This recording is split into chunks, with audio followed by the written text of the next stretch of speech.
ঠিক আছে, আমি এই বাড়ি থেকে চলে যাব, কিন্তু আমি আমার বাবা মায়ের সাথে যে অন্যায় করেছি, যে অপরাধ করেছি, তার জন্য ক্ষমা চাওয়ার সুযোগটা দাও।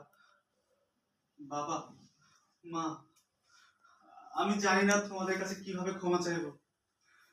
আসলে আমি তোমাদের কুলাঙ্গার সন্তান। আমি তোমাদের সাথে অনেক অন্যায় করেছি, অনেক অপরাধ করেছি। আমার মতো সন্তান থাকতে কিনা তোমাদের কাছে। এখানে জীবন তোমাদেরকে ভিক্ষা করে খেতে হয়। ভিক্ষা করে খেতে হয় কথা শুরু থেকে দেবো। ওকে, শুরু থেকে শুরু থেকে শুরু। যাওয়ার অর্ধেক যা তাহলে শেষ থেকে শুরু। না, ও যে ভিক্ষা করে কাজ